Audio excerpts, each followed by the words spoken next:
رسوله الكريم أما بعد فأعوذ بالله من الشيطان الرجيم بسم الله الرحمن الرحيم يا أيها الذين آمنوا اتقوا الله وكونوا مع الصادقين صدق اللہ العظیم۔ منبر رسول پر جلوگر علماء ذوی الاحترام، سادات کرام، حاضرین و ناظرین، السلام علیکم ورحمۃ اللہ وبرکاتہ۔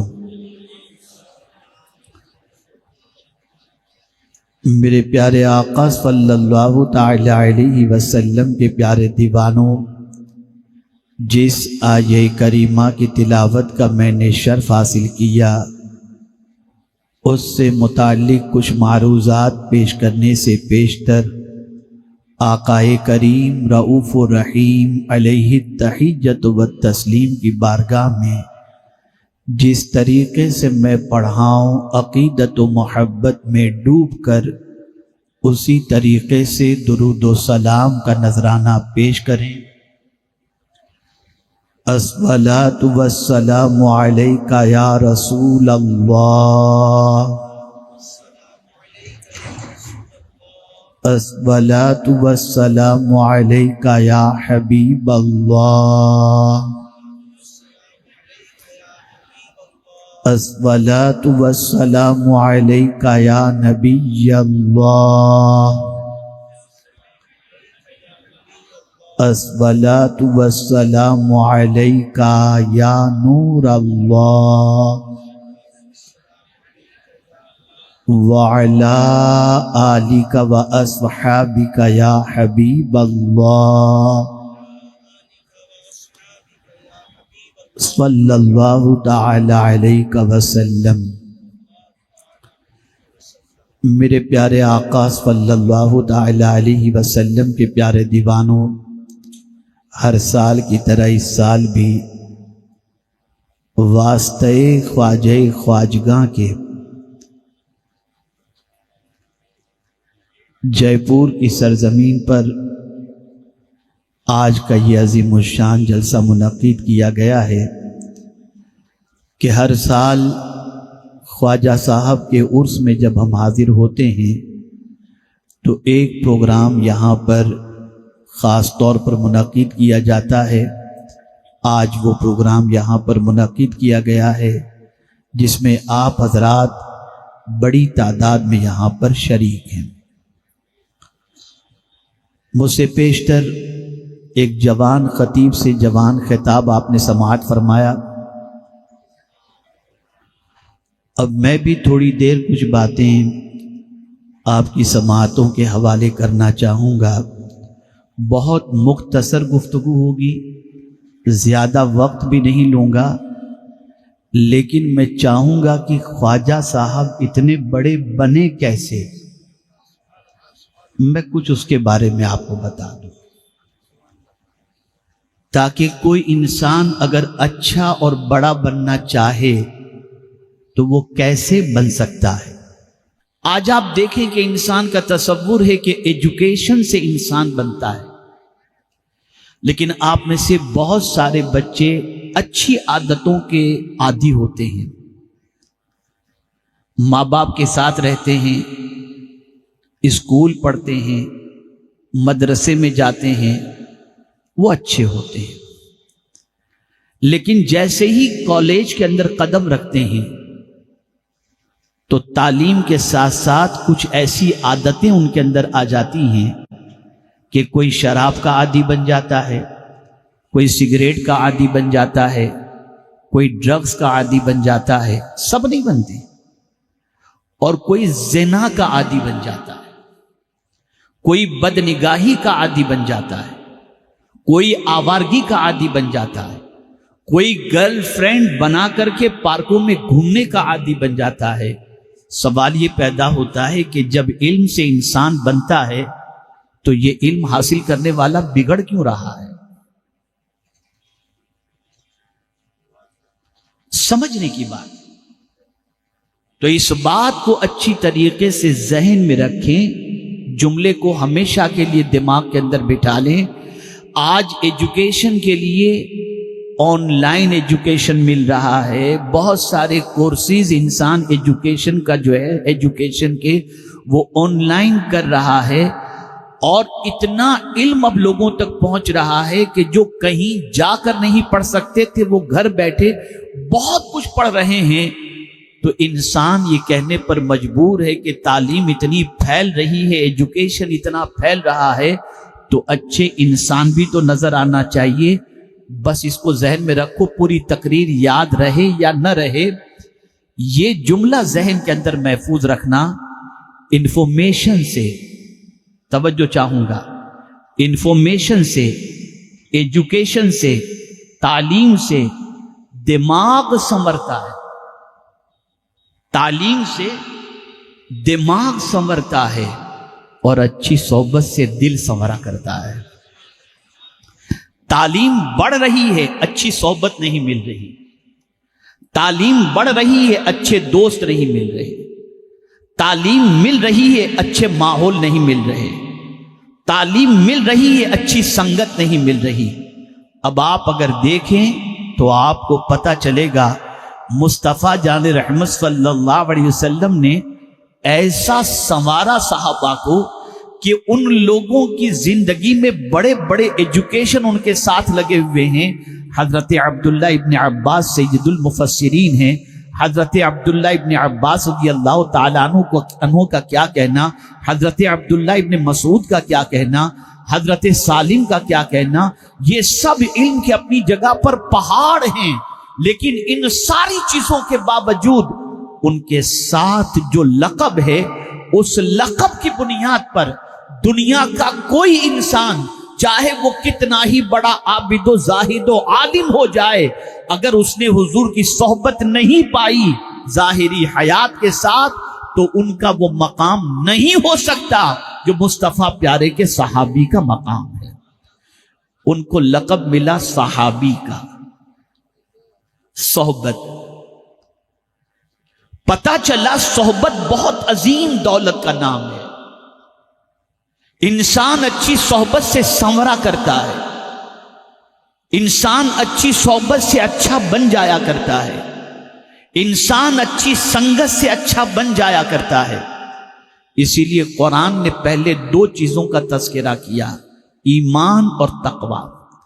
یا ایھا الذین آمنوا اتقوا اللہ، اے ایمان والو اللہ سے ڈرو.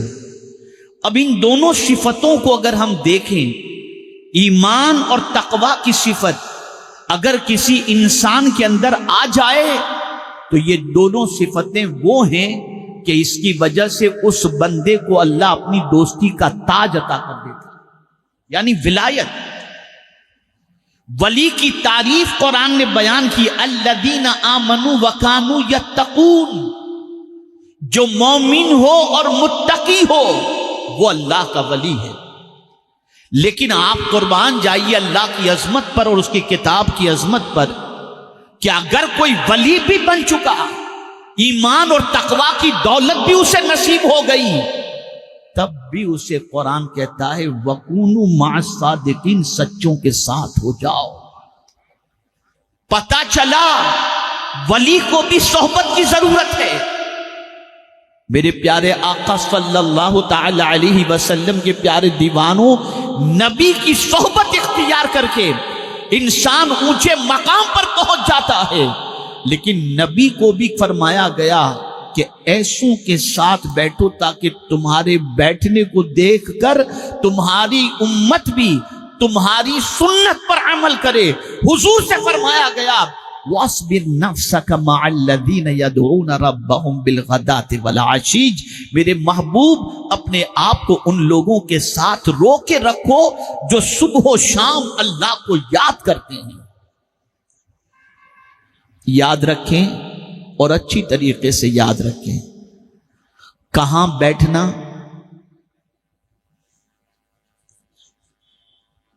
کس کی سنگت اختیار کرنا اور کس کی دوستی اختیار کرنا، یہ زندگی بھر آپ اچھی طریقے سے ذہن کے اندر محفوظ کر۔ حکما فرماتے ہیں، علماء اور حکما نے بڑی پیاری بات فرمائی، ارشاد فرماتے ہیں کہ انسان کی فطرت کے اندر چوری ہے، وہ چور ہے۔ انسان کی فطرت میں چوری کرنا ہے۔ اب آپ سوچیں گے چوری کرنے سے کیا مراد؟ تو وہ جیب کاٹنے والی چوری نہیں، ہاتھ کاٹنا اور ڈاکہ ڈالنے والی پوزیشن نہیں۔ چوری کا مطلب یہ ہے کہ انسان کسی کی عادتوں کو چرایا کرتا ہے، کسی کے انداز کو چرایا کرتا ہے، یہ انسان کی فطرت میں رکھا گیا ہے۔ علماء اور حکما فرماتے ہیں انسان میں یہ فطرت ہے، اسی لیے فرمایا گیا کہ تم اچھوں کے ساتھ بیٹھو تاکہ اچھوں کی عادتیں چوری کر سکو، اور جب ان کی عادتیں تمہارے اندر آ گئیں تو تمہاری زندگی بدل جائے گی اور تمہارے اندر انقلاب پیدا ہوگا۔ میرے پیارے آقا صلی اللہ تعالی علیہ وسلم کے پیارے دیوانوں، ہمارا معاشرہ بگڑتا نہیں، ہمارے معاشرے کے اندر خرابیاں پیدا نہ ہوتی اگر ہمارے معاشرے کے اندر ایک جذبہ پیدا ہو جاتا کہ ہم کہاں بیٹھیں جس سے اچھے انسان بن سکیں۔ آج ہمارا مزاج یہ بن چکا ہے، مالدار کیسے بنے، کیسا آدمی ڈاکہ ڈالتا ہے، کیسا کس طریقے سے جو ہے وہ ہینگ کرتا ہے، کس طریقے سے انسان جو ہے وہ چوری کرتا ہے، کس طریقے سے انسان دوسروں کا مال کھاتا ہے، یہ سارے طریقے انسان سیکھ رہا ہے۔ میرے پیارے آقا صلی اللہ تعالی علیہ وسلم کے پیارے دیوانوں، انسان دیکھتا ہے فلاں نے شادی میں کتنا خرچ کیا، کتنا ڈیکوریشن کیا، میں بھی اسی طریقے سے کروں، اس کے لیے چاہے کسی طریقے سے بھی پیسہ حاصل کیا جائے۔ نتیجہ یہ ہوا، جملہ ذہن کے اندر محفوظ کر لو، اتنا عظیم جملہ میں آپ کی سماعتوں کے حوالے کر رہا ہوں، وہ انسان جو ترقی کی منزلوں کو طے کرے لیکن انسانیت سے گر جائے تو وہ ترقی نہیں ہوا کرتی۔ اگر انسان ہے لیکن اس کی زندگی میں انسانیت نہیں ہے تو وہ انسان ہزار ترقی کر لے، وہ انسان نہیں کہلا سکتا۔ اب آپ دیکھیں میرے پیارے آقا صلی اللہ علیہ وسلم کے پیارے دیوانوں، مسلمان ہی تھے جن کی صحبت میں بیٹھنے کے بعد انسانوں کے اندر حیا آ جاتی تھی، مسلمان ہی تھے جن کی صحبت میں بیٹھنے کے بعد آنکھوں کی حفاظت کا جذبہ پیدا ہوتا تھا، مسلمان ہی تھے جن کے ساتھ کاروبار کرنے کے بعد انسان کو دیانتداری کا جذبہ مل جایا کرتا، مسلمان ہی تھے جن کے پڑوس میں رہنے کے بعد انسان کو جینے کا سلیقہ آ جایا کرتا تھا، مسلمان ہی تھے جن کے قریب اور دوستی کرنے کے بعد انسان وفادار بن جایا کرتا تھا۔ لیکن آج اگر ہم دیکھیں تو انسان مسلمانوں سے دوستی کرنا پسند نہیں کرتا، تجارت کی میں کیا میدان ہو، پڑوس میں رہنے کا میدان ہو، اس کے ساتھ کہیں لین دین کا معاملہ ہو تو انسان ڈرتا ہوا نظر آتا ہے، کہیں تو پروپیگنڈا ہے اور کہیں تو آپ دیکھیں گے حقیقت ہے۔ اگر مسلمان کی دوستی ہو گئی تو اس کے اندر گٹکے کی عادت آ جائے گی، ماں بہن کی گالی گلوچ کی عادت آ جائے گی، ایک دوسرے کی غیبت کی عادت آ جائے گی، ٹائم ضائع کرنے کی عادت آ جائے گی، وقت کو برباد کرنے کی عادت آ جائے گی۔ کیا یہ مسلمان کی صحبت ہے؟ کیا یہ مسلمان کا معاملہ ہے؟ آؤ میں آپ کو بتاؤں، آقا کریم صلی اللہ علیہ وسلم سے حضرت ابو جحیفہ رضی اللہ تعالیٰ عنہ نے پوچھا، یا رسول اللہ صلی اللہ علیہ وسلم، ہم کس کی سنگت اختیار کریں، کس کی دوستی اختیار کریں؟ پیغمبر رحمت صلی اللہ علیہ وسلم نے فرمایا، اس کی دوستی اختیار کرو کہ جب تم خدا کو یاد کرو تو وہ تمہاری مدد کرے، اور جب تم خدا کو بھول جاؤ تو وہ تمہیں یاد دلائے۔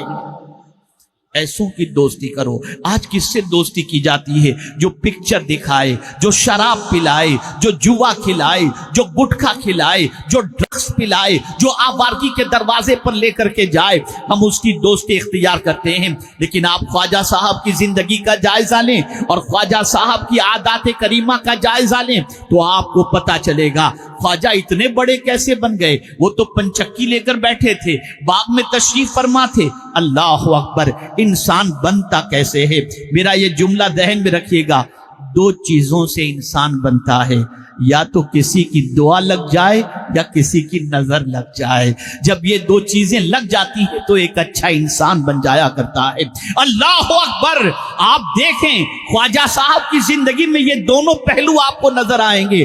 اللہ اکبر! ایک باغ کے اندر مجذوب آتے ہیں، اس باغ کے اندر آئے ہوئے ان کے مجذوب آئے ہوئے اس مہمان کو خواجہ صاحب نے کچھ پیش کر دیا، انگور پیش کر دیا۔ اللہ والوں کی ہمیشہ یہ عادت رہی ہے، اسے بھی ذہن میں رکھنا، کہ وہ صرف خدمت کرنے والوں کی خدمت سے فائدہ ہی نہیں اٹھاتے بلکہ خدمت کرنے والے کو نوازتے بھی ہیں، ایسا نوازتے ہیں کہ دنیا اور آخرت دونوں سنور جایا کرتی ہے۔ خواجہ صاحب نے ایک مجذوب کی خدمت میں انگور کا خوشہ پیش کر دیا، انہوں نے اللہ اکبر دعا بھی عطا فرمائی اور کھلی چبا کر پیش بھی فرما دی۔ اور پہلا کام کیا ہوا دیکھیے، غور سے سنیے گا۔ یہ نہیں دیکھا حضرت ابراہیم نے کہ معین الدین کے پاس باغ موجود ہے اور اس نے اتنی خدمت کی، اب اس سے تعلق استوار کرنا چاہیے تاکہ یہ اپنے انگور کے باغ میں سے مجھے نوازتا رہے اور میرا کام بنتا رہے۔ نہیں، ولی سے تم نے محبت کی، ولی کی تم نے خدمت کی، تو ولی کا کام ہوتا ہے دنیا کی محبت نکال کر خدا کی محبت کو پیدا کر دینا۔ حضرت ابراہیم نے چبائی ہوئی خلی جب پیش کی تو خواجہ صاحب کی زندگی میں اتنا بڑا انقلاب آیا کہ اب نہ باغ اچھا لگتا ہے۔ توجہ چاہوں گا، اس کو سمجھتے ہوئے چلیے گا۔ اب ان کا باغ انہیں اچھا نہیں لگتا، ان کا باغ انہیں اچھا نہیں لگ رہا، اب یہ کاروبار اچھا نہیں لگ رہا، اب دل کے اندر معبود کی محبت پیدا ہو گئی، رسول اعظم صلی اللہ علیہ وسلم کی محبت پیدا ہو گئی تھی پہلے ہی، لیکن آگ زیادہ لگ گئی، اس میں کافی اضافہ ہو گیا۔ اب آپ دیکھیں، پہلے باغ سے محبت تھی، توجہ چاہوں گا، پہلے اس باغ سے محبت تھی جس کے اندر انگور کے درخت موجود تھے، لیکن حضرت ابراہیم علیہ الرحمت والرضوان نے چبائی ہوئی خلی جب پیش کر دی تب بھی باغ کی محبت ہے، لیکن کون سی باغ کی محبت؟ تو خواجہ صاحب سے کسی نے بعد میں پوچھا کہ خواجہ صاحب یہ بتائیں کہ آپ کا باغ کون سا ہے؟ توجہ چاہوں گا، خواجہ صاحب سے پوچھا آپ کا باغ کون سا ہے؟ اب سنیے، پہلے انگور کا باغ تھا، اب کس باغ سے محبت پیدا ہوئی؟ تو خواجہ صاحب فرماتے میرا باغ تو قرآن ہے، میرا باغ تو قرآن ہے، اور اس باغ کی بہار ہے محمد عربی صلی اللہ علیہ وسلم۔ اب میں آپ کو بتاؤں، باغ میں آدمی جاتا کیوں ہے؟ دل بہلانے کے لیے۔ باغ میں آدمی جاتا کیوں ہے؟ فریش ہونے کے لیے۔ باغ میں آدمی جاتا کیوں ہے؟ ٹینشن کم کرنے کے لیے۔ باغ میں آدمی جاتا کیوں ہے؟ اپنی طبیعت کے اندر فریش پن پیدا ہو جائے، اس کے لیے، راحت کے لیے جاتا ہے۔ پہلے انگور کے باغ سے دلچسپی تھی، لیکن ایسا نواز دیا گیا کہ اب صرف ایسی چیز ہی میں نصیب نہیں ہوئی، اور ایسی چیز ہی کو خواجہ صاحب نے باغ نہیں بنایا جس سے دنیا سنور جائے، بلکہ خواجہ صاحب نے قرآن کو اپنا باغ بنا کر کے بتا دیا کہ دنیا کا ٹینشن ہو تب بھی قرآن سے حل ہو جائے گا، اور آخرت کا بھی ٹینشن ہو تو قرآن سے حل ہو جائے گا۔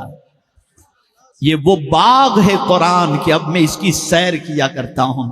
اس لیے اجمیر شریف آپ جائیں گے نا، خواجہ کا مکان آپ کو نہیں ملے گا، لیکن ہاتھ کا لکھا ہوا قرآن ضرور ملے گا۔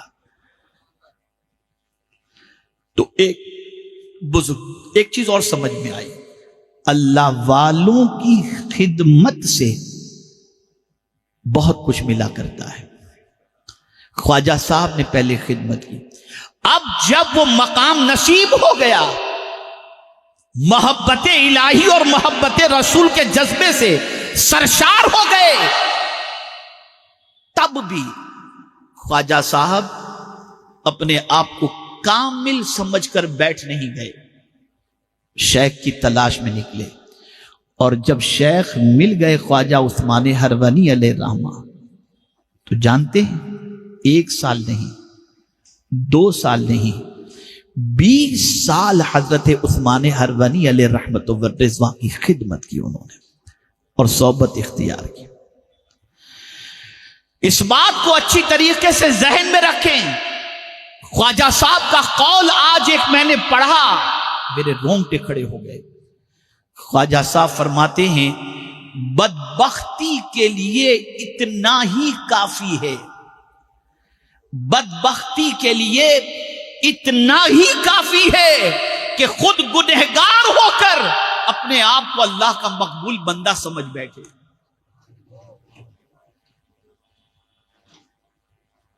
گنہگار ہو کر اپنے آپ کو اللہ کا مقبول سمجھ بیٹھے، بدبختی کے لیے اتنا ہی کافی۔ میرے پیارے آقا صلی اللہ تعالی علیہ وسلم کے پیارے دیوانوں، اس بات کو اچھی طریقے سے ذہن میں رکھیں۔ بیٹھنے کے سلسلے میں ہمیشہ دیکھا کریں کس کے ساتھ بیٹھ رہے ہو، کہیں ایسا تو نہیں اچھے کے ساتھ نہ بیٹھنے کی وجہ سے، بروں کے ساتھ بیٹھنے کی وجہ سے بری عادتیں تمہارے اندر آ جائیں۔ جتنے بھی بگڑتے ہیں ان کے بگڑنے کی سب سے بڑی وجہ یہ ہوتی ہے کہ وہ ایسوں کی سنگت میں بیٹھ جاتے ہیں جن کی وجہ سے ان کی عادتیں ان کے اندر آ جاتی ہیں۔ آپ ذرا دیکھو، اللہ والوں کی صحبت اختیار کرو گے تو اچھی عادتیں آ جائیں گی، قرآن پڑھنے کا جذبہ پیدا ہوگا، رسول اعظم کی محبت پیدا ہوگی، علم حاصل کرنے کا جذبہ پیدا ہوگا، عمل بالاخلاص کا جذبہ پیدا ہوگا۔ اب آئیے ایک حدیث مبارکہ رسول اعظم صلی اللہ علیہ وسلم کی آپ کی سماعتوں کے حوالے کروں تاکہ آپ محسوس کر سکیں کہ بیٹھنا کہاں چاہیے۔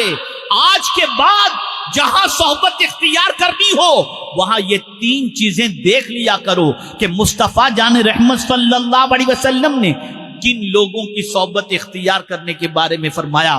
حضرت حسن رضی اللہ تعالیٰ عنہ فرماتے ہیں آقا کریم صلی اللہ علیہ وسلم نے فرمایا بڑوں کے پاس بیٹھا کرو۔ توجہ چاہوں گا، کن کے پاس بیٹھا کرو؟ بڑوں کے پاس۔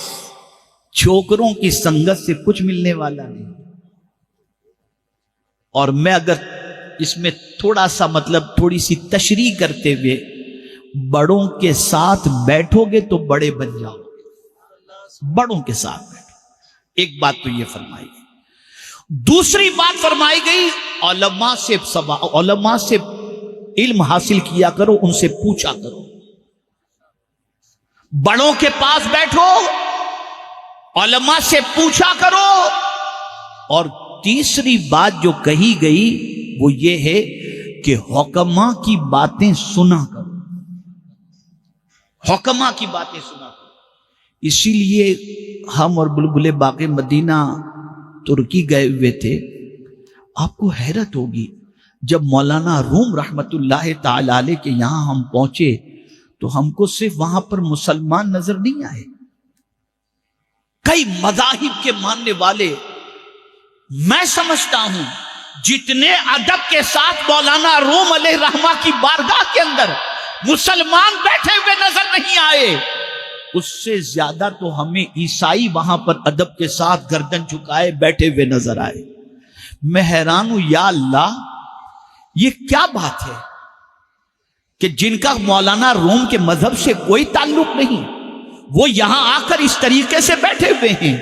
تو جواب ملے گا مولانا روم کی حکمت بری باتوں نے ان کی زندگی بدل دی ہے، زندگی بدل دی ہے۔ آج گانے سننے والوں، ڈائلاگ یاد رکھنے والوں، تمہاری زندگی کبھی نہیں سنور سکتی۔ اللہ والوں کی باتیں پڑھو، حکماء کی باتیں پڑھو، بڑوں کی صحبت اختیار کرو، علماء سے مسائل پوچھا کرو تاکہ تمہارے اندر خوبیاں پیدا ہو سکیں، تمہارے اندر انقلاب پیدا ہو سکے۔ خواجہ صاحب کی زندگی کے اندر انقلاب پیدا ہوا۔ حضرت خواجہ عثمان ہرونی علیہ الرحمہ کے کئی مریدین ہوں گے لیکن خواجہ صاحب کا جو مقام ہے اللہ اکبر وہ بہت عرف و اعلیٰ مقام ہے۔ وجہ کیا ہے؟ 20 سال لگائے صحبت کے اندر، مقام و مرتبے کی بلندی پر فائز ہونے کے بعد، اور معمولی مقام نہیں، اتنے بڑے مقام تک اللہ نے انہیں پہنچا دیا ان کے شیخ کی وجہ سے کہ بارگاہ رسول صلی اللہ علیہ وسلم میں جب حضرت خواجہ غریب نواز سلام پیش کرتے ہیں تو مصطفیٰ جان رحمت صلی اللہ علیہ وسلم کا مدار اقدس سے جواب آتا ہے، وعلیک السلام یا سلطان الہند۔ پھر بھی اپنے آپ کو کمپلیٹ نہیں سمجھا، پھر بھی اپنے آپ کو مکمل نہیں سمجھا۔ اچھے انسان بننا چاہتے ہو تو خواجہ صاحب کے فارمولے پر عمل کرو، ادھر ادھر نہ بیٹھا کرو، اوٹوں پر نہ بیٹھا کرو، چوراہے پر نہ بیٹھا کرو، ناچ گانے باجے تماشے والوں کے ساتھ نہ بیٹھا کرو، شراب جوا کھیلنے والوں کے ساتھ نہ بیٹھا کرو، برائیاں کرنے والوں کے ساتھ نہ بیٹھا کرو۔ ایسوں کے پاس بیٹھو جن کے پاس بیٹھنے کے بعد اللہ کی محبت دل میں پیدا ہو جائے، مصطفیٰ جان رحمت صلی اللہ علیہ وسلم کی محبت پیدا ہو جائے، آخرت کے لیے کچھ تیاری کرنے کا جذبہ پیدا ہو جائے۔ آپ سوچو، جس مولائے کائنات کو رسول اعظم صلی اللہ علیہ وسلم نے اپنی دختر نیک اختر عطا فرما دی، اس مولائے کائنات کے بارے میں آپ سوچو۔ یہ صحبت پائی تھی مدینے کے تاجدار صلی اللہ علیہ وسلم کی۔ ایک صحابی فرماتے ہیں کہ اتنے اونچے مقام کے باوجود میں نے محراب کے اندر حضرت مولائے کائنات کو اس طرح سے بلکتے ہوئے اور روتے ہوئے دیکھا جیسے کسی کو کوئی سانپ ڈنک مارے اور آدمی روتا ہے اور بلکتا ہے۔ اس طرح سے مولائے کائنات کو روتے ہوئے دیکھا، اور پھر روتے ہوئے اپنی داڑھی کے بال کو پکڑ کے عرض کرتے تھے، مولا سفر بڑا لمبا ہے لیکن زیادہ سفر میرے پاس کچھ بھی نہیں، سفر بہت لمبا ہے لیکن زیادہ سفر میرے پاس کچھ بھی نہیں۔ جو مشکل کشا ہیں اور پروردگار جل جلالہ کے پیارے حبیب صلی اللہ علیہ وسلم نے جنہیں جنت کی بشارت عطا فرمائی، وہ مولائے کائنات خود اپنے لیے آخرت کے سلسلے میں فکر مند ہوتے ہوئے یہ بتا رہے ہیں کہ میرے پاس زیادہ سفر کچھ نہیں۔ میں آپ سے اور اپنے سے پوچھ رہا ہوں، کیا ہے ہمارے پاس آخرت کے لیے؟ کیا ہے؟ اور تھوڑا سا ذہن پہ زور دو اور تھوڑا غور کرو۔ ہماری صحبت میں بیٹھ کر ہمارا بچہ بھی نہیں سدھر پاتا، ہم ایسے نکمے۔ ہماری صحبت میں بیٹھ کر ہمارا بچہ بھی نہیں سدھر پاتا۔ اور یہ بات ہمیشہ یاد رکھیں، انسان کی عادتیں منتقل ہوتی ہیں۔ توجہ چاہوں گا، انسان کی عادتیں منتقل ہوتی ہیں، ایک کی عادت دوسرے۔ ہمیشہ اس بات کو ذہن میں رکھو، ہمیشہ، کہ ہمارے اندر سے کون سی عادت سامنے والے تک منتقل ہو رہی ہے۔ جو عادت منتقل ہوگی انہی عادتوں کا وہ پابند ہوگا۔ اگر اچھی عادتیں منتقل ہوئیں تو جب تک وہ اچھائی کرتا رہے گا ثواب ہم کو ملتا رہے گا، اور بری عادتیں منتقل ہوئیں تو وہ بری عادتوں پر جب تک عمل کرتا رہے گا ہماری زندگی میں اس کا جو ہے وہ گناہ لکھا جاتا رہے گا۔ ہم مسلمان ہیں، اپنے آپ کو مسلمان کہتے ہیں۔ میرے بھائیوں، آج میرا یہ پیغام لے کر کے جاؤ، ایسے بن جاؤ، ایسے بن جاؤ، ایسے بن جاؤ کہ تمہاری صحبت میں بیٹھنے والے کا تعلق اللہ سے بھی مضبوط ہو جائے، اللہ کے رسول صلی اللہ علیہ وسلم سے بھی مضبوط ہو جائے، گناہ سے رشتہ ٹوٹ جائے۔ اور بیٹھنے سے پہلے، سنگت اختیار کرنے سے پہلے حضور کی یہ حدیث بھی پیش نظر رکھو کہ آقا کریم صلی اللہ علیہ وسلم فرماتے ہیں، لا تصاحب الا مؤمنا، دوستی نہ کرو، صحبت اختیار نہ کرو مگر کامل مومن کی۔ اس لیے کہ کامل مومن کی صحبت اختیار کرو گے تو تمہارا ایمان بھی پختہ ہوگا اور تمہاری آخرت بھی سنور جائے گی. اور جب تم کامل مومن کی صحبت اختیار کر کے کامل مومن بن جاؤ گے تو دنیا کی کوئی طاقت تمہیں ذلیل نہیں کر سکتی. اللہ یہاں بھی عزت عطا کرے گا اور آخرت میں بھی عزت عطا فرمائے گا. بس اچھے بن جاؤ، اچھے بن جاؤ. آج یہ پیغام لے کر کے اٹھو. خواجہ صاحب صحبت کے ذریعے عظیم بنے. علم تھا لیکن بغیر علم کے نہیں. کوئی بھی ولی غیر عالم ہو ہی نہیں سکتا، ہو ہی نہیں سکتا. ولی کے لیے عالم ہونا شرط ہے. میرے پیارے آقا صلی اللہ تعالی علیہ وسلم کے پیارے دیوانوں، اس لیے علم بھی حاصل کرو. لیکن سنگت، آج بھی آپ دیکھیں گے کہ بہت سارے اسکول اور کالج پڑھنے والے بچے ایسے بھی آپ کو ملیں گے جن کو سنگت اچھوں کی ملتی ہے. وہ اپنا ٹائم ضائع نہیں کرتے، ٹائم کا یوٹیلائز کرتے ہیں. اچھے پڑھے لکھے لڑکوں کی سنگت میں بیٹھنے کے بعد وہ آوارہ گردی نہیں کرتے، کمپٹیشن میں اس سے آگے نکلنے کا جذبہ رکھتے ہیں. اس کے ساتھ بیٹھ کے ڈسکشن کرتے ہیں، اس کے ساتھ بیٹھ کر کے مذاکرہ کرتے ہیں. ہم بھی جب درسگاہ کے اندر پڑھتے تھے تو اپنے سے اچھوں کے پاس بیٹھتے تھے، ان سے اپنی کتابوں کا حل کرواتے تھے. علماء کی ایک بڑی جماعت یہاں موجود ہے. دارالعلوم کے اندر باقاعدہ ایک وقت ہوتا ہے جس کو تکرار کا وقت کہا جاتا ہے، جس میں طلباء بیٹھ کر کے آپس میں کل کے سبق کے سلسلے میں تکرار کرتے ہیں. اور جب کوئی مسئلہ سمجھ میں نہیں آتا تو سینئر طلباء سے اس مسئلے کا جواب طلب کرتے ہیں.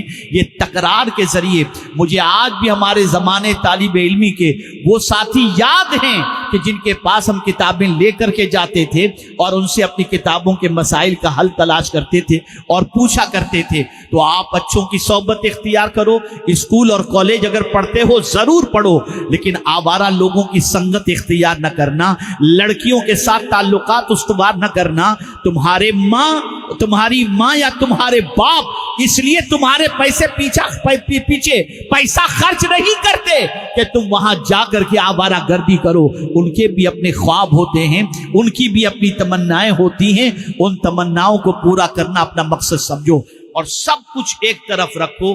بس اتنا سوچو، جیسا حضور ہمیں دیکھنا پسند کرتے ہیں ویسے بن جاؤ.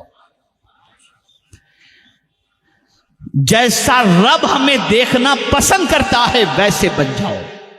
اگر ہم ویسے بن گئے تو میرے پیارے آقا صلی اللہ علیہ وسلم کے پیارے دیوانوں، ایک نیک بچے کو دیکھ کر باپ کتنا خوش ہوتا ہے اور باپ فخر سے کہتا ہے یہ میرا بیٹا ہے.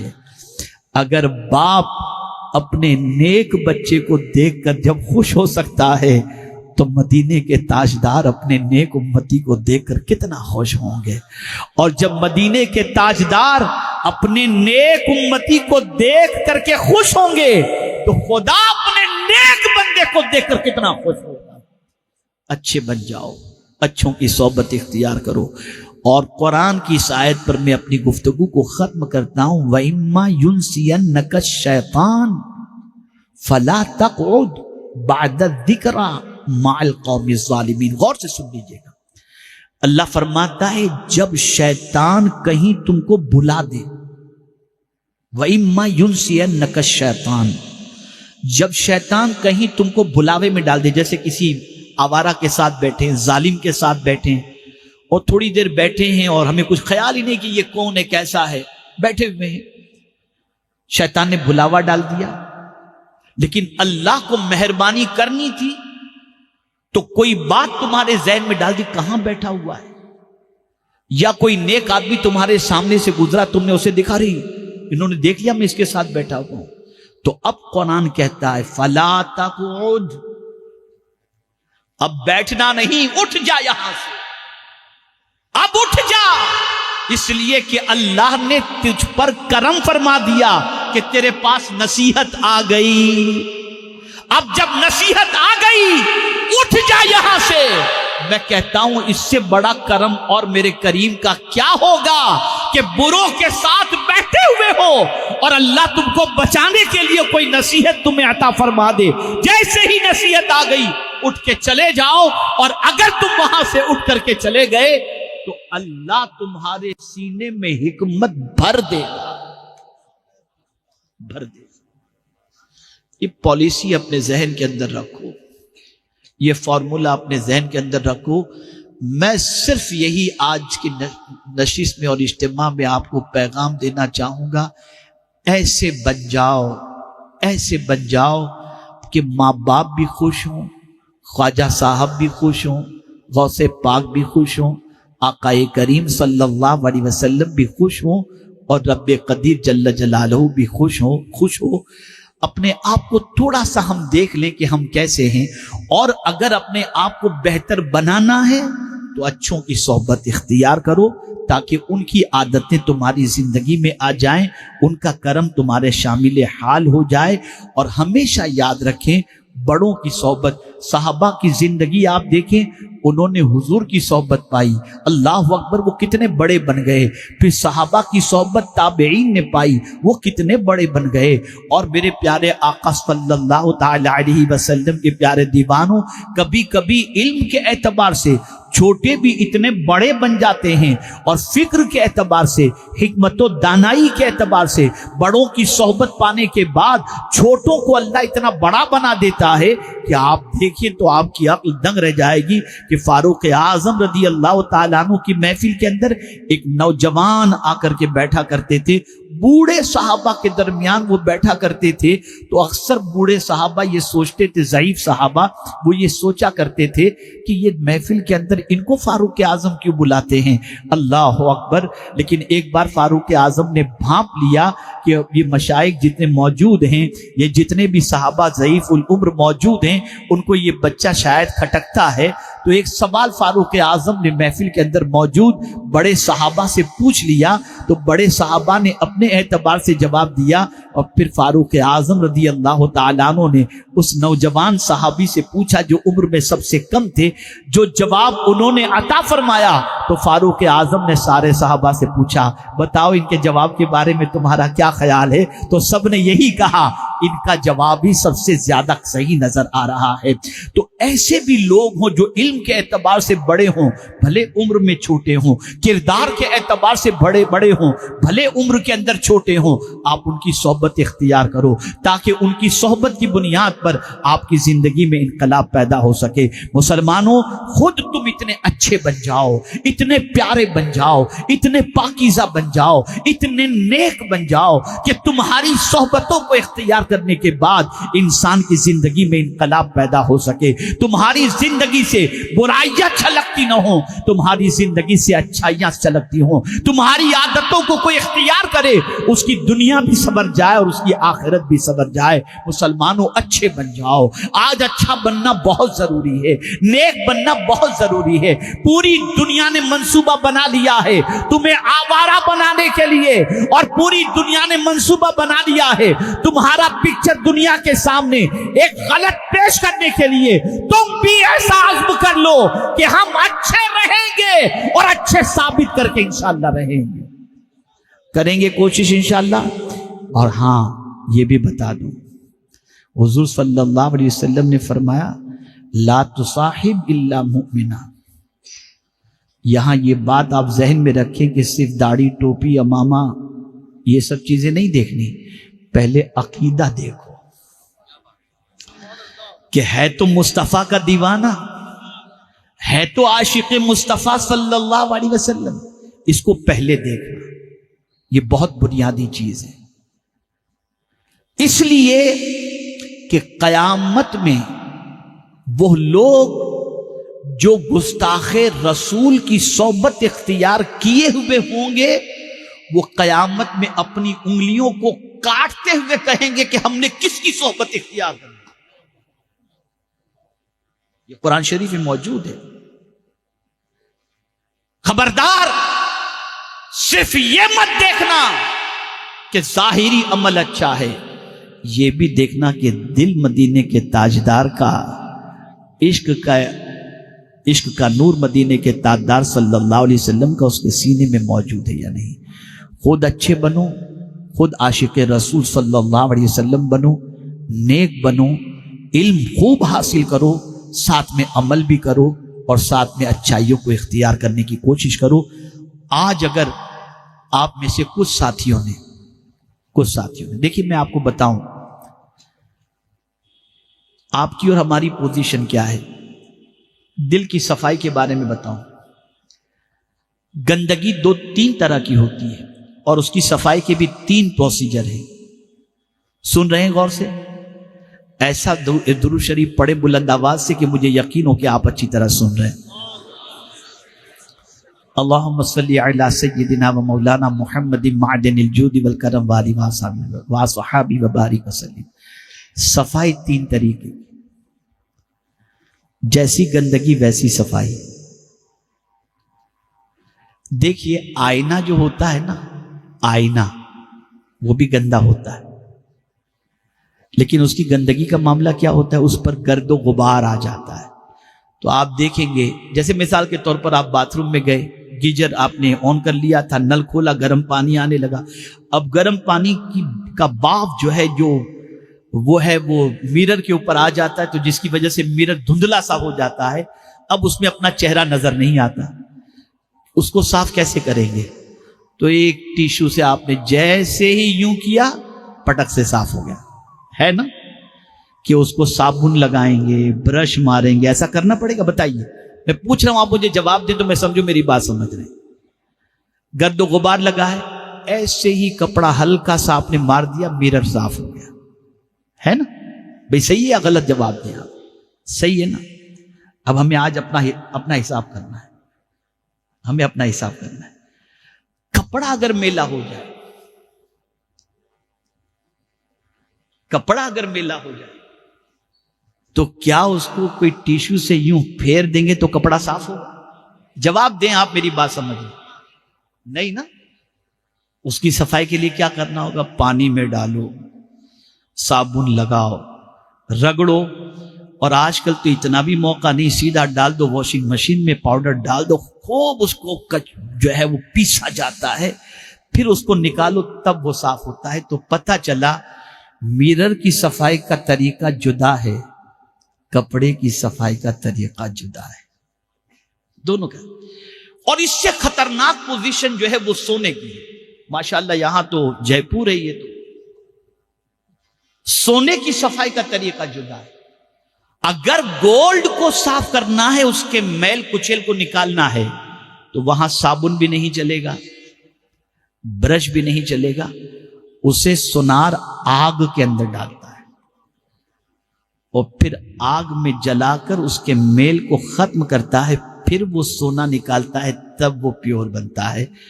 پتہ چلا 3 اسٹیج ہوئے صفائی کے، 3 اسٹیج ہوئے۔ ایک یوں ہی ٹیشو سے صاف، ایک رگڑ کر کے صاف، ایک جلا کر کے صاف۔ مسلمانوں، ہماری پوزیشن جو ہے نا وہ ٹیشو والی ہے ہی نہیں، ہے ہی نہیں۔ ہم خود اپنے آپ کو دیکھیں نا، اگر ٹیشو والی ہے تو ایک آیت پڑھ کر دل پر لگا ہوا زنگ فوراً صاف ہو جائے۔ یہاں ہر جمعہ کو آیتوں کا انبار علماء لگاتے، کچھ فرق نہیں پڑتا۔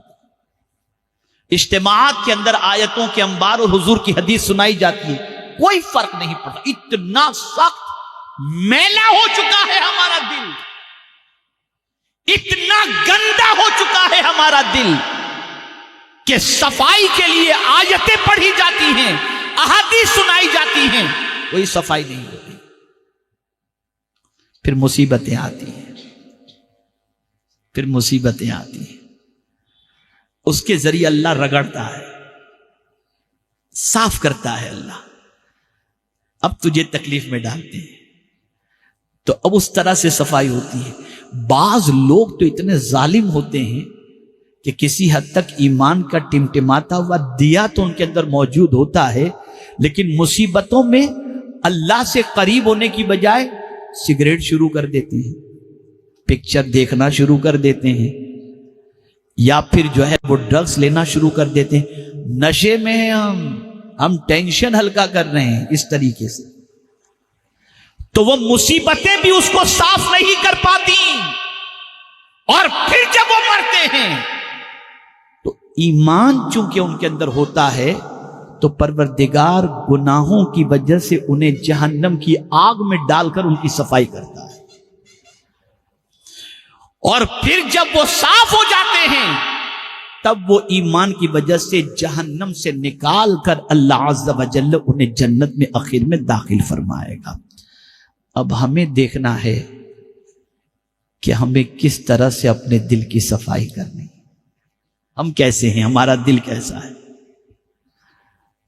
اگر قرآن کی آیتوں کی بنیاد پر اللہ کے رسول صلی اللہ علیہ وسلم کے ارشاد کو سننے کے بعد ہمارا دل کانپنے لگ جائے اور ہم گناہوں سے رشتہ توڑ دیں اور فوراً ہم نیکی کے راستے پر آ جائیں، تو سمجھ لو ہمارا دل گندا ضرور ہے لیکن آئینے کی طرح ہے کہ تھوڑی سی بات آئی اور ہم سدھر گئے، صفائی ہو گئی۔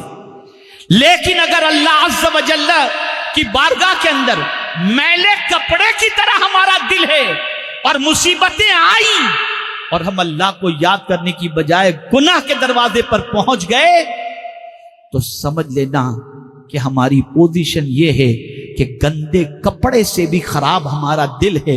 لیکن مصیبتیں آئیں، ہم نے رونا شروع کیا، اللہ سے قریب ہو گئے، اللہ کی عبادت میں لگ گئے، گناہوں سے رشتہ توڑ دیا اور مصیبت کو اللہ کی طرف سے سمجھ کر ہم اللہ عز و جل کے قرب کی دولت سے مالا مال ہونے کے لیے تیار ہو گئے، تو ہمیں سمجھ لینا چاہیے کہ ہمارا دل کپڑے کی طرح گندا ہے، اور اگر کچھ بھی بدلتے نہیں اور ایسے ہی اس دنیا سے چلے گئے لیکن خاتمہ ایمان پر ہوا، تو پھر ڈر ہے کہ اللہ جہنم کی آگ میں ڈال کر وہاں سے پاک کر کے پھر ہمیں جنت میں داخل فرمائے گا۔ اب ہمارے اوپر ہے، ہمارے اوپر ہے۔ دیکھیے ایسا ہے کہ یہاں جتنے بیٹھیں گے اس میں نابالغ کم ہیں، زیادہ تر بالغ ہیں۔ بڑا فرق ہے نابالغ اور بالغ کا۔ آپ دیکھیے ایک چھوٹا بچہ اگر کچھ کرتا ہے نا تو بچہ سمجھ کر چھوڑ دیا جاتا ہے کہ یہ بچہ ہے۔ توجہ چاہوں گا، چھوٹا بچہ اگر کچھ کرتا ہے، یہ چھوٹا بچہ ہے بیچارہ، چھوڑو کہاں اس کی بات پہ توجہ دیتی۔ لیکن یہی کام اگر 15-16 سال کا بچہ کرے تو آدمی کہتا ہے شاید اس کے ماں باپ نے اس کی تربیت نہیں کی، اتنا بڑا ہو کر بھی اس کو تمیز نہیں ہے اچھے برے کی۔ اور ایک دم بڑا ہو جائے، 25 سال کا ہو جائے اور پھر بھی اس کی زندگی نہیں سنورتی، تو پھر آدمی کہتا ہے اب اس کو کون سمجھائے، اتنا بڑا ہو گیا اس کو نہیں معلوم کہ کیا کرنا چاہیے۔ اب آپ کو دیکھنا ہے ماں باپ کا مرحلہ گزر چکا، اب آپ کریں گے تو دنیا آپ کو کہے گی اتنا بڑا ہو کر کے تو نہیں سدھرا ابھی تک۔ اب آپ کے اوپر ہے کیسا آپ کو بننا ہے، کس طریقے کا آپ کو بننا ہے، کیسی زندگی آپ کو بنانی ہے۔ یار دنیا کہاں سے کہاں نکل گئی، آج ہم کتنے پیچھے ہیں۔ ہمارا حال دیکھیے، ہماری عادتیں دیکھیے، ہماری کیفیت دیکھیے، ہماری پوزیشن دیکھیے۔ خدا کی قسم تنہا خواجہ صاحب نے اتنے انسانوں کو سنوارا ہے جس کی کوئی انتہا نہیں، تنہا خواجہ صاحب۔ اس لیے اپنے آپ کو سنوارو، مبارکباد کے مستحق ہو تم کہ خواجہ صاحب کے قریب رہنے کی اللہ نے تمہیں توفیق عطا فرمائی ہے۔ بدلو اپنے آپ کو، بدلو اپنی زندگی کو۔ اللہ رب العزت جل جلالہ آقا کریم صلی اللہ علیہ وسلم کے صدق و طفیل ہم سب کو اچھوں کی صحبت اختیار کرنے کی توفیق نصیب فرمائے اور ہمیں اچھا بننے کی توفیق نصیب فرمائے۔ اور آج کے بعد اس تصور کو ذہن میں رکھ لو کہ گناہ سے رشتہ ختم کریں گے انشاءاللہ العزیز۔ گناہ سے تعلق توڑ دو، نیکی کی کثرت کرو، نیکی کی کثرت کرو۔ میں نے ابھی بنگلور میں قاری صاحب موجود تھے، میں نے صحابہ کی عظمت پر گفتگو کرتے ہوئے عرض کیا تھا، اس شعر کو بھی میں نے کہا تھا، یار آپ دیکھیے، قربان جائیے اس شعر کو پیش کرنے والے کی عظمت پر۔ یک ساعت، ایک گھڑی، صحبت با اولیاء، اللہ والوں کی صحبت ایک گھڑی کی بہتر از 100 سالہ طاعت بے ریا. بے ریا 100 سال کی عبادت سے بہتر ہے. یعنی دیکھیں نماز کی بات نہیں کی گئی، توجہ چاہوں گا. بہتر از 100 سالہ نماز بے ریا نہیں، طاعت کی بات کی گئی. یعنی 100 سال تک پیورٹی کے ساتھ اگر کوئی شخص اللہ کی باتوں پر عمل کرے، اس سے بہتر ہے کہ ایک لمحے کے لیے کسی اللہ کے ولی کی صحبت نصیب ہو جائے. تو میں کہتا ہوں جب ایک لمحے کی اللہ کے ولی کی صحبت اختیار کرنے والے کا مقام اتنا اونچا ہو سکتا ہے تو جو مصطفیٰ کی صحبت اختیار کرے اس صحابی کا مقام کتنا عرف و اعلیٰ ہوگا. اے رسول اعظم صلی اللہ